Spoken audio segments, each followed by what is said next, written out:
আসসালামু আলাইকুম, শুভ সকাল সবাইকে। আজকের এই ভিডিওটা মূলত একটা অ্যাওয়ারনেস ভিডিও। স্পেশালি আজকে যেহেতু 14 তারিখ, 14ই জুন, আজকেও অনেক অফিস হয়তো ওপেন হয়ে গেছে, আবার কিছু অফিস কালকে থেকে শুরু হবে। তো আমার একটা ছোট অভিজ্ঞতা আপনাদের সঙ্গে শেয়ার করব এবং আশা করি এটা আপনাদের জন্য উপকার হবে। সেটা হচ্ছে, আমি এই ঈদের ছুটিতে বেশ কয়েকটা ডিস্ট্রিক্টে আমি ট্রাভেল করেছি এবং এখন আমরা এটাও এক্সপেরিয়েন্স করছি যে প্রচণ্ড পরিমাণে গরম অনুভূতি হচ্ছে আমাদের মাঝে।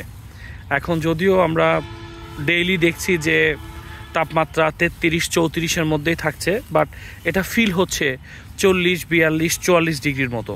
অর্থাৎ প্রচণ্ড পরিমাণে আমরা কিন্তু ঘামছি এবং আমাদের অনেক বেশি ডিহাইড্রেশন হচ্ছে। আমি আপনাদেরকে রিকোয়েস্ট করব যে যারা আজকে এবং আগামীকাল যারা ট্রাভেল করবেন, যারা কর্মক্ষেত্রে ঢাকার বাইরে থেকে ঢাকার উদ্দেশ্যে রওনা দিচ্ছেন বা দিবেন, বা আগামী 15-16 তারিখেও যারা আসবেন, যদি ভিডিওটি দেখেন, আমি তাদেরকে অনুরোধ করছি আপনারা অবশ্যই আপনাদের এই ট্রাভেলের সময় সাথে বিশুদ্ধ পানি, পর্যাপ্ত পরিমাণে বিশুদ্ধ পানি সাথে রাখবেন এবং জার্নির মুহূর্তে চেষ্টা করবেন কিছু সময় পর পর সেই পানিটি পান করার জন্য। কারণ রাস্তায় বিভিন্ন জায়গায় থেমে থেমে কিন্তু জ্যাম সৃষ্টি হচ্ছে। বিশেষ করে যারা উত্তরবঙ্গ থেকে আসছেন ঢাকাতে, তারা হয়তো আপনারা যমুনা ব্রিজে আগে পড়ে কিংবা টাঙ্গাইলে বা সিরাজগঞ্জে হয়তো আপনারা জ্যাম পেতে পারেন। তো এই জ্যামে বিশেষ করে যারা নন এসি বাসে ট্রাভেল করবেন তাদের জন্য এটা খুবই সিগনিফিক্যান্ট। সাথে পানি রাখা, বিশুদ্ধ পানি এবং পর্যাপ্ত পরিমাণে পানি, একটু পরপর পানি পান করা। পাশাপাশি যদি সম্ভব হয় কিছু শুকনো খাবার বা একটু স্ন্যাক্স টাইপের বিস্কুট যদি একটু রাখতে পারেন তাহলে খুব ভালো হয়। কারণ হচ্ছে যে অনেক সময় কিন্তু এখন বাসে থাকতে হচ্ছে, এক্সপেক্টেড টাইমে থেকেও কিন্তু 2-4-5 ঘন্টা বেশি থাকতে হচ্ছে। তো আপনাদের যাতে এই সময়টাতে আপনাদের কষ্ট করতে না হয়, আপনাদের যাতে ক্ষুধার্ত অনুভব না করেন। কারণ হচ্ছে এই সময় হোটেলগুলোতে খাবার ব্যবস্থাপনাও খুব বাজে অবস্থা, হোটেলের খাবারগুলোও ভালো না। আমি যে হোটেলগুলোতে অলরেডি সিরাজগঞ্জে, শেরপুরের দিকে আমি এক্সপেরিয়েন্স করেছি, সেখানে খাবারের নর্মালি হচ্ছে হাই প্রাইস থাকে, এখন হচ্ছে খাবারের মান ভালো না।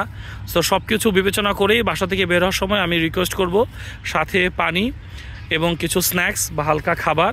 পাশাপাশি আপনারা যদি কেউ অসুস্থ ব্যক্তি থাকেন, যাদের কোনো না কোনো অসুস্থতা আছে, তাহলে আমি রিকোয়েস্ট করব সাথে মেডিসিন রাখবেন। হ্যাঁ, মেডিসিন রাখবেন। আর যদি হাত পাখা রাখতে পারেন, হাত পাখা, বা এখন তো খুব ছোট ছোট আপনার ফ্যান পাওয়া যায়, যেগুলো হচ্ছে রিচার্জেবল ফ্যান, সেই ফ্যানগুলো সাথে রাখতে পারেন। আর সব মিলে হচ্ছে পরিকল্পনাটা জার্নির 5-6 ঘন্টা, 7-8 ঘন্টা হলেও আরও 3-4 ঘন্টা বাড়িয়ে পরিকল্পনা করবেন। কারণ হচ্ছে রাস্তায় জ্যাম পড়ছে এবং সেটা আমাদেরকে মাথায় রেখেই আমাদের প্রস্তুতি নেওয়া উচিত। আপনার সন্তানদের দিকে খেয়াল রাখতে হবে, সন্তানদের, কারণ অনেকেই এই জার্নির সময় যখন জ্যামে থাকে ওই গাড়ির জানলা দিয়ে বা জানালা দিয়ে অনেক সময় তারা কি করে, মাথা বের করে রাখে এবং পেছনের গাড়ি জ্যাম যখন একটু ছেড়ে দেয়, পেছনের গাড়ি কিন্তু হঠাৎ করে সামনে চলে আসে এবং এটা একটা দুর্ঘটনা হতে পারে, যেগুলো আমি খেয়াল করছি। তো সব মিলে আপনারা এই ভিডিওটা দেখে যদি মনে করেন ভিডিওটা ওর্দি ছিল, এটা সিগনিফিক্যান্ট ছিল, তাহলে ভিডিওটা শেয়ার করতে পারেন। আর আমি এই মুহূর্তে আছি টাঙ্গাইলে। এই টাঙ্গাইল, ঢাকা টাঙ্গাইল এবং উত্তরবঙ্গের যে মহাসড়ক, এই মহাসড়কের পাশেই আমি আছি। এখন আমি দেখতে পাচ্ছি এই মুহূর্তে গাড়ি ফ্লো মোটামুটি আছে, বাট আবার দেখছি কখনো কখনো একটু ধীরে তালে থেমে থেমে গাড়ি যাচ্ছে।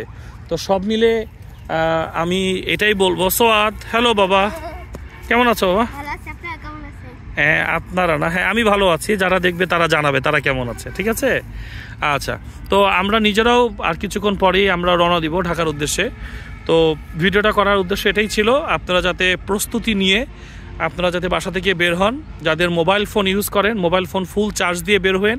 যদি সাথে পাওয়ার ব্যাংক থাকে তাহলে পাওয়ার ব্যাংকটা চার্জ করে বের হবেন, কারণ রাস্তার পরিস্থিতি কিন্তু আরও হয়তো অবনতি হতে পারে, যেহেতু এখনও মানুষজন আসছে। এবং আমি যখন বাসের টিকিট কাটতে গিয়েছিলাম তখন শুনেছি 16-17 তারিখ পর্যন্ত বিভিন্ন বাস কোম্পানির টিকিট কিন্তু অলরেডি সোল্ড। তার মানে হচ্ছে প্রচুর চাপ কিন্তু আজকে 14 তারিখ, আজকেও যেমন পড়বে, কাল পরশুও কিন্তু এরকম চাপ পড়বে। তাই চাপ এড়ানোর জন্য আমি এই ভিডিওটা করলাম, যাতে করে আপনারা নির্বিঘ্নে নিরাপদে পরিবার নিয়ে জার্নি করতে পারেন। থ্যাংক ইউ সো মাচ ভিডিওটি দেখার জন্য। আসসালামু আলাইকুম, সবার সুস্বাস্থ্য কামনা করছি। বাবা একটু বাই বাই দিয়ে দাও।